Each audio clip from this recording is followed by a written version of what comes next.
요한복음 16장 우리 한 절씩 교독하도록 하시겠습니다. 내가 이것을 너희에게 이름은 너희로 실족하지 않게 하려 함이니 사람들이 너희를 즐겨할 뿐 아니라 때가 이르면 물은 너희를 죽이는 자가 생각하기를 이것이 하나님을 섬기는 일이라 하리라.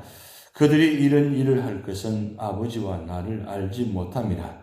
오직 너희에게 이 말을 한 것은 너희로 그때를 당하면 내가 너희에게 말한 이것을 기억나게 하려 하며 처음부터 이 말을 하지 아니한 것은 내가 너희와 함께 있었습니다. 지금 내가 나를 보내신 이에게로 가는데 너희 중에서 나더러 어디로 가는지 묻는 자가 없고 도리어 내가 이 말을 함으로 너희 마음에 근심이 가득하였도다.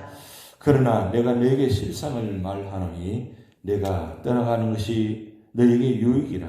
내가 떠나가지 아니하면 보혜사가 너희에게로 오시지 아니할 것이요 가면 내가 그를 너희에게로 보내리니 그가 와서 죄에 대하여 의에 대하여 심판에 대하여 세상을 책망하시리라.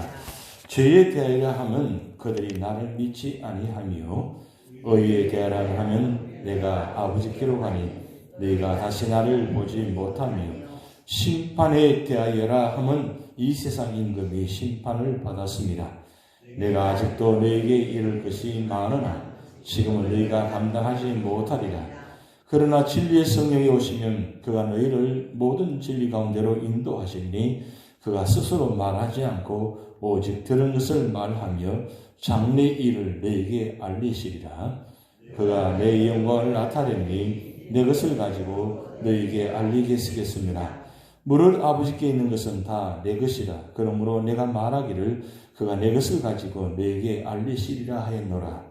조금 있으면 너희가 나를 보지 못하겠고 또 조금 있으면 나를 보리라 하시니 제자 중에서 서로 말하되 우리에게 말씀하신 바 조금 있으면 나를 보지 못하겠고 또 조금 있으면 나를 보리라 하시며 또 내가 아버지께로 가미라 하신 것이 무슨 말씀이냐 하고 또 말하되 조금 있으면이라 하신 말씀이 무슨 말씀이냐 무엇을 말씀하시는지 알지 못하노라 하거늘 예수께서 그 묻고자 함을 아시고 이르시되 내 말이 조금 있으면 나를 보지 못하겠고 또 조금 있으면 나를 보리라 하므로 서로 문의하느냐. 내가 진실로 진실로 너희에게 이르노니 너희는 곡하고 애통하겠으나 세상은 기뻐하리라. 너희는 근심하겠으나 너희 근심이 도리어 기쁨이 되리라. 여자가 해산하게 되면 그때가 이르렀으므로 근심하나 아기를 낳으면 세상에 사람 난 기쁨으로 말미암아 그 고통을 다시 기억하지 아니하느니라. 지금은 너희가 근심하나 내가 다시 너희를 보리니 너희 마음이 기쁠 것이요 너희 기쁨을 빼앗을 자가 없으리라. 그 날에는 너희가 아무것도 내게 묻지 아니하리라. 내가 진실로 진실로 너희에게 이르노니 너희가 무엇이든지 아버지께 구하는 것을 내 이름으로 주시리라. 지금까지는 너희가 내 이름으로 아무것도 구하지 아니하였으나 구하라 그리하면 받으리니 너희 기쁨이 충만하리라. 이것을 비유로 너희에게 일렀거니와 때가 이르면 다시는 비유로 너희에게 이르지 않고 아버지에 대한 것을 밝히 이르리라. 그날에 너희가 내 이름으로 구할 것이요 내가 너희를 위하여 아버지께 구하겠다 하는 말이 아니니 이는 너희가 나를 사랑하고 또 내가 하나님께로부터 온 줄 믿었으므로 아버지께서 친히 너희를 사랑하심이라. 내가 아버지에게서 나와 세상에 왔고 다시 세상을 떠나 아버지께로 가노라 하시니 제자들이 말하되 지금은 밝히 말씀하시고 아무 비유로도 하지 아니하시니 우리가 지금이야 주께서 모든 것을 아시고 또 사람의 물음을 기다리시지 않는 줄 아나이다. 이로써 하나님께로부터 나오심을 우리가 믿사옵나이다. 예수께서 대답하시되 이제는 너희가 믿느냐. 보라 너희가 다 각각 제 곳으로 흩어지고 나를 혼자 둘 때가 오나니 벌써 와도다. 그러나 내가 혼자 있는 것이 아니라 아버지께서 나와 함께 계시느니라. 이것을 너희에게 이르는 것은 너희로 내 안에서 평안을 누리게 하려 함이라. 세상에서는 너희가 환난을 당하나 담대하라. 내가 세상을 이겼노라. 아멘. 요한복음 16장은 이제 예수님께서 겟세마네 동산에서 기도하시기 직전에 하신 말씀을, 제자들에게 하신 말씀을 기록한 말씀입니다. 근데 예수님께서 마지막 그 십자가 앞에서 겟세마네 동산에 기도하시기 직전에 하나님에 대해서 말씀하시는데, 하나님이 어떤 분인가를 세 부분 우리에게 말씀합니다. 하나님은 우리에게 다가오실 때 성부 하나님, 성자 하나님, 성령 하나님, 이 세 가지 모습으로 다가오심을 말씀하고 있습니다. 그래서 구약 성경은 성부 하나님께서 주관적으로 일하신 일들을 기록하신 것이고, 마태, 마가, 누가, 요한복음은 성자 하나님께서 주도적으로 일하신 일들을 기록하신 것이고, 그리고 사도행전부터 유다서까지는 성령 하나님께서 주도적으로 일하신 것을 기록하신 말씀입니다. 이것을 우리가 우리 주변 분들에게, 가까운 분들에게, 믿지 않는 분들에게 말씀하실 수 있어야 됩니다. 하나님은 우리에게 다가오실 때 세 분의 모습으로 다가오셨다고. 그런데 그 세 분을 다가오시는데 역할할 듯하는 이름을 우리에게 보여주셨어요. 성부 하나님은 여호와라는 뜻을 가지고 역사하신 것을 보여주셨습니다. 이 여호와는 바로 약속하신 하나님. 한 번 말씀하시면 그 말씀을 끝까지 지키신 하나님. 그래서 언약의 하나님. 그래서 성경을 구약, 신약합니다. 그 약속하신 말씀을 뜻이에요. 한 번 약속하시면 반드시 그 약속 지키신다. 그래서 여호와 하나님은 바로 언약을 지키시는 하나님. 그리고 예수님은 이 땅에 오셔서 그 역할을 하시는 뭐냐면 그리스도의 역할을 하셨다는 거예요. 이 그리스도는 메시아입니다. 기름 부음 받은 자. 구약시대는 왕과 제사장과 선지자가 이 기름 부음 받게 되는데, 예수님께서 오셔서 이 그리스도라는 뜻을 가지고 사역하신 이유는 뭐냐면 왕으로서, 제사장으로서, 선지자로서 세 가지 역할을 다 함께 담당하시는 뜻입니다. 근데 그 중에 제일 중요한 건 대제사장의 역할. 그래서 구약성경 전체를 다 읽고 난 후에 히브리서를 읽으면, 히브리서의 말씀을 읽어보면 예수님께서 오셔서 하신 역할을 율법에서 복음적으로 해석해 놓았는데, 그 예수님께 하신 일이 무엇이냐? 대제사장을 하셨다는 역할을 아주 상세하게 기록해 놓았어요. 그래서 율법을 바로 복음적으로 해석하신 그 은혜. 그래서 왜 그러면 대제사장 역할을 했느냐? 구약에는 제사를 드리게 만드십니다. 그래서 레위기에 보면 이 5가지 제사, 번제, 소제, 화목제, 속죄제, 속건제, 이 5가지 제사를 드리는 모습, 방법을 말씀하셨는데, 이 5가지 제사는 무슨 뜻이냐면 구체적으로 지은 제들을 구체적으로 드리게 하기 위해서 5가지 제사를 드리게 만드셨어요. 그런데 제사를 드리는데 이 제사는 완전한 제사가 아닙니다. 왜 완전한 제사가 아니냐? 사람이 죄를 지었으면 그 사람이 죄를 반드시 심판을 받게 되는데, 사람이 그 죄를 지어서 심판을 받는 것이 아니라 동물을 대신해서 그 제사를 드리게 만드니까 결국 완전한 제사가 아니라는 거죠.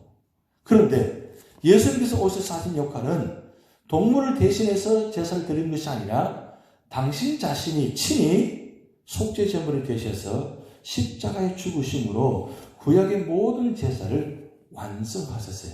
완전한 제사를 드렸다는 뜻이에요. 딱 한 번 제사를 드리는데 그 단 한 번 제사 드림으로 모든 제사의 문제를 완벽하게 해결하셨다. 왜 그러면 그 완벽하냐? 바로 그분이 누구시냐? 말씀으로 창조하신 하나님이신, 하나님이 우리 죄를 대신해서 제사를 드리게 하셨다는 것. 그리고 제사를 드림으로 말미암아 억지로 드린 것이 아니라 자원해서 제사를 드렸기 때문에, 그 자원이 뭐냐? 우리 모든 사람의 죄를 대신해서 당신 자신의 기쁨으로. 그래서 히브리서 12장 2절 말씀 보면 믿음의 주여 온전해서 예수를 바라보자. 그리고 그 앞에 십자가를 기쁨으로 바라보시면서 십자가를 지셨다. 그렇게 말씀 기록되어 있어요. 그만큼 우리 인간을 사랑하시고 우리 인간의 죄를 자신이 사랑하시기에 신이 담당하시고, 그리고 속죄 제물을 대셔서 십자가 지심을 말미암아 우리 모든 제사를 완성하셨다. 그게 바로 그리스도라는 의미가 있습니다. 그리고 성령 하나님은 우리에게 다가오실 때 보혜사라는 단어를 의미 가지고 오셨어요. 보혜사.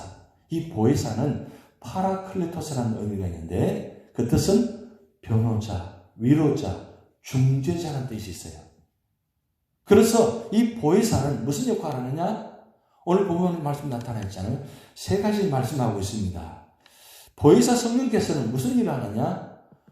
우리 속에 오셔서 죄를 깨닫게 하시고 회개하게 하십니다.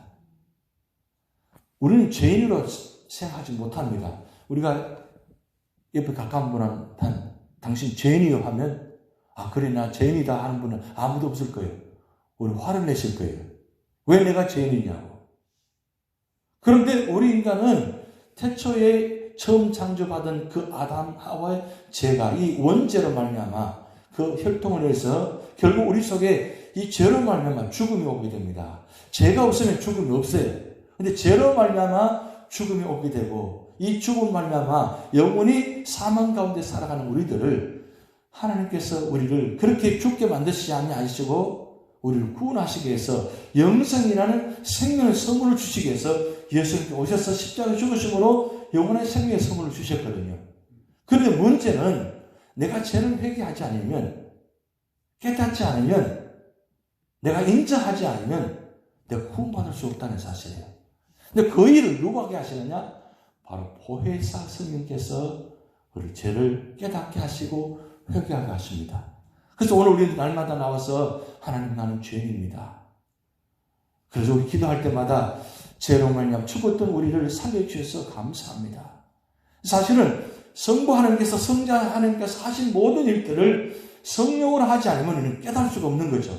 사실 이 모든 하나님의 일들을 우리가 어떻게 깨달을 수 있겠어요? 어떻게 알겠어요? 어떻게 믿겠어요?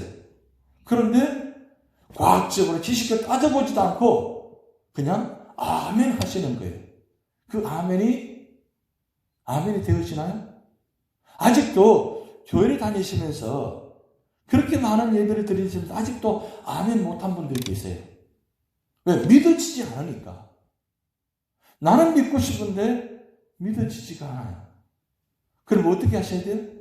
성령께서 보혜사 성령께서 내 마음속에서 나를 깨닫게 해주셔야 돼요. 그래서 깨닫게 하시면 나도 모르게 하나님 나는 죄인입니다라고 고백하게 되는 거예요. 회개하게 되는 거예요.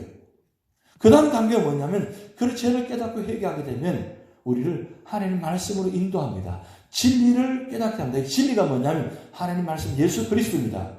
이 세상을 창조하신 말씀을 창조하신 예수 그리스도 모든 하신 일들을 그곳으로 인도하신다는 거죠.